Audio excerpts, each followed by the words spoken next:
Hey everyone, welcome back to Elemental Cartomancy. I'm going to do a walkthrough of the Buffy the Vampire Slayer tarot deck and guidebook today.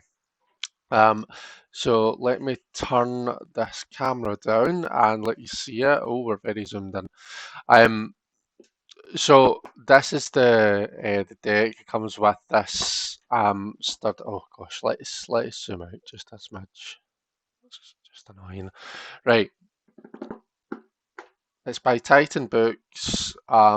So like all of the Titan Books decks, it comes with this sturdy box. It's two-part. It's got this kind of a two-layer where the cards sit, and then the book is slightly bigger. That sits on top. This is the book here. Um, I, One thing I'll say right from the get-go about this deck. So with a lot of Titan Books' decks, I call it semi-pip. So some of the minors are illustrated and some of them aren't, with a lot of their decks, not with this one. This is fully illustrated. It's illustrated really well. It's been illustrated by someone who, or it's been, designed, put together by someone who clearly knows a lot about Buffy and a lot about tarot, because there's method to each of the characters that's on each of the cards. And I really appreciate that. I think that's, if you're going to create a deck that's linked to, that's themed, that's linked to a show or a film or whatever, it needs to be done well. So yeah, I'm really pleased about that. The fact that it's fully illustrated and the fact that it's been done really well. So let me just tell you who the creators are. So I said it's been done by Titan. The illustrator is Karl James Mountford, and the author, who's kind of written the book and stuff, is Gilly. Okay. Um, right, let's quickly touch on the book, just let you see the kind of what we've got. So as you can see, fully illustrated. A good page of information. It's telling us what we're seeing on the card. So for the majors, you can see that it's telling us who's in it. So for example, the Emperor, we can see that that's Buffy herself. It gives us a bit of a description, I guess, of why Buffy's been chosen for this card. So here it says, is there any better symbol of protection, authority, and decisive a resolution? Emperor Buffy is a commanding leader who has earned respect. And then we have an upright interpretation and a reversed interpretation. So I think that's really, really good. Some information about the deck, about the suits, and some really good spreads as well. There's one particular spread that I'm going to do as the sample at the end, because I think that it's this 5x5 spread. I think that it's just really good. So yeah, onto the cards. Let's do a wee size comparison. So ever so slightly bigger than your standard tarot size, but not by much. The cardstock is the beautiful kind of a matte satiny cardstock that we normally get with Titan books. I would liken it to Poppy Palin's deck, Enchanted, the Everyday Enchantment Tarot. So I had to look up at the box to remember what it was called. That's terrible. Um, And good like chunky deck, good thick card stock, as we always get with Titan. To be fair, they're quite good at that. We'll look at how it riffle shuffles and that kind of stuff later, but let's have a flip through and see all of the cards. If I just zoom in a bit, so as we get a right good look at them. Okay, right. So we've got Xander as the Fool. Um, Willow as the Magician. I'm not going to do this for all of them because, to be quite honest, I don't know who all of the characters are. I've been watching Buffy, but I'm only up to season 4 just now. So this is Drusilla. I know that. We've got Buffy as the Emperor, as we've just kind of looked in the book. Giles as the Hierophant. That's perfect. This is Willow and Tara, who I think is in the Was it the High Priestess card? Cordelia as the Chariot.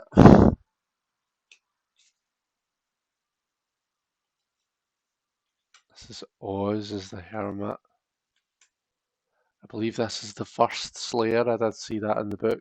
As the Wheel of Fortune. Angel's Justice. Spike is the Hanged Man.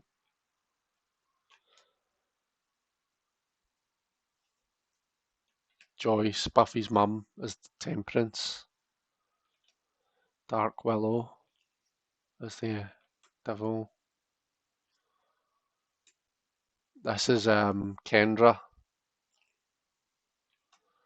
Faith is the Moon.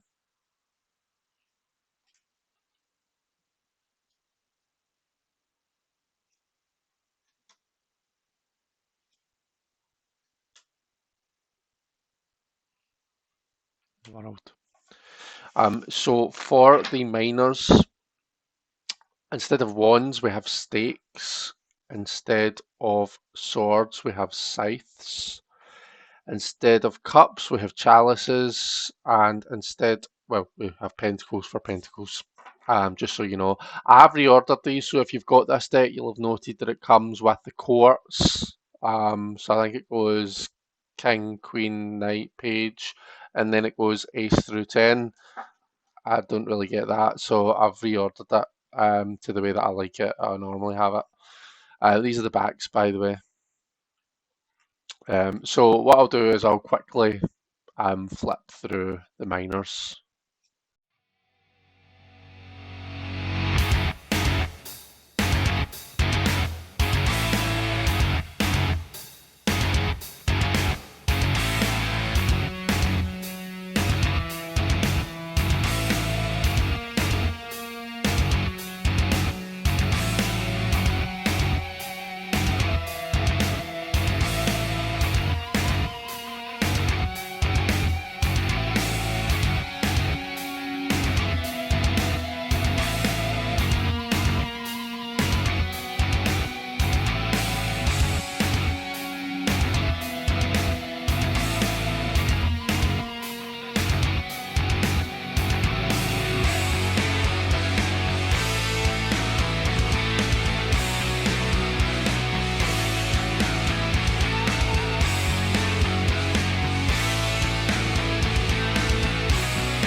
Okay, let's see how this thing shuffles then. So, in terms of riffle shuffling, it is a thicker deck, so I'm interested.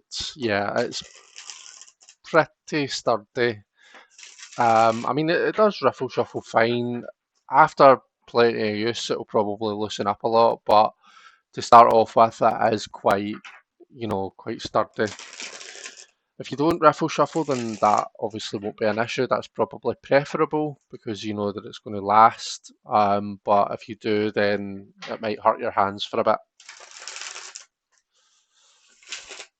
And then overhand, because of the size, again, it overhands just nicely.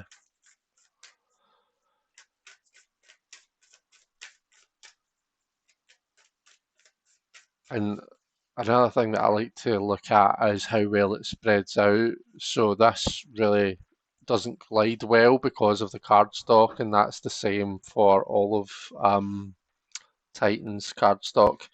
You know, that matte cardstock just doesn't glide and spread nicely.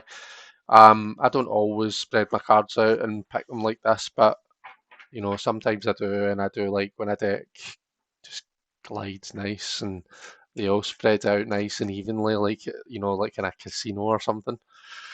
Um, so yeah, I said that I wanted to try one of the spreads from the book. It's a 5 card spread, and it's very kind of a to the point, and I quite appreciated it. So let's check that out. I kind of showed you before. So 5 by 5. So you know they're arranged in this kind of a 1 to the top, 3 in the middle, 4 and 5 in the bottom. And so it says, need a general idea of how things are going. Use Faith's favourite spread for a check-in. Okay, so we've got card 1 is the current sitch. Oh, we're very, very zoomed in, aren't we? Let's just get zoomed out. So the current sitch, we've got the 9 of Pentacles. Card 2 is the obstacle getting you strung out, and that's the 2 of Pentacles. Card 3, insight into how you can overcome this obstacle, the 5 of Scythes. Card 4 represents a thing that you're working towards, and we've got the 8 of Pentacles. And card 5, what you can look to for motivation, the 10 of Stakes. Alrighty. So the current situation, 9 of Pentacles, you know, it's a card of abundance. It's a card of being able to enjoy the things that you've worked hard for. But it might be that there's just we've got a wee bit too much on our hands, or at least sometimes we do. We try and take on too much. Kind of I see that in the 2 of Pentacles and maybe a wee bit with that 10 of Stakes, you know. Maybe a bit of a habit of just taking on, like just constantly saying yes all the time and having a bit of a trouble saying, you know, no, not right now, that's a bit too much for me, or I've got so much on just now, but maybe we can look to do that at such and such a time. So that's maybe a bit of the problem, is just having so much going on and finding it hard to prioritize, and to get, as a result, it becomes difficult to do things really well because we're just trying to take on such a volume of things. And the solution, you know, that how to tackle that issue, 5 of Scythes, and to me, I would read that as just being really brutal, being really brutally honest. Um, we might have to accept that there's some things we're just not going to be able to do. You know, some things it won't be a case of, you know, oh, I'll just do it later. Some things it will just be, I need to walk away from this, and that's kind of what we see here. If I'm right in thinking, this is when Buffy at the end of season 2, when I mean, she essentially walks out.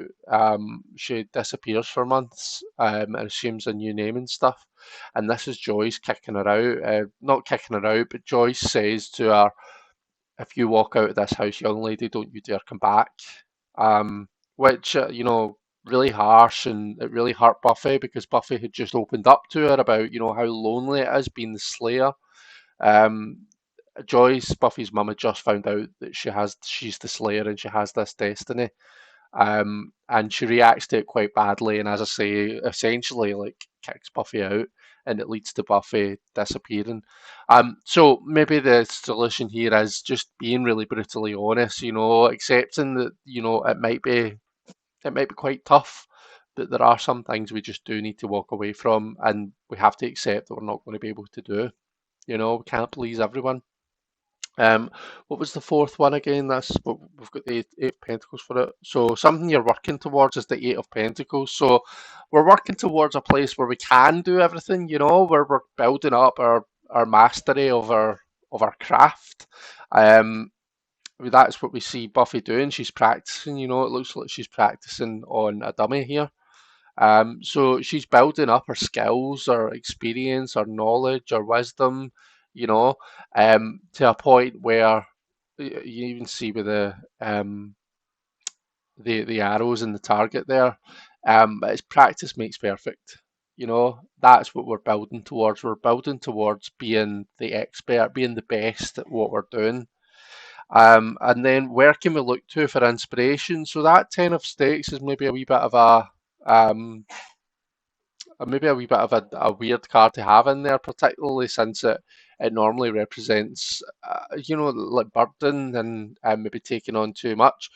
But at the same time, usually with the Ten of Stakes or the Ten of Wands, we do see someone who's managing. We see someone who's taking on a lot, but they're managing. Okay, they're managing to get all that stuff done. It might be having an effect on them, and maybe at some point they need to reassess, how much they're taking on, and whether it's actually healthy for them to do that. But they are, they can do it.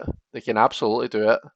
And I suppose we kind of see that here. We see, this is like, I think this was a vampire who was in it for a few episodes. They had a wee bit of a story arc. So this represented like, I suppose that coming to the end of that, overcoming that obstacle that wasn't just an episode long, that lasted a wee bit longer, I think. Um, so I suppose, where can we look for motivation?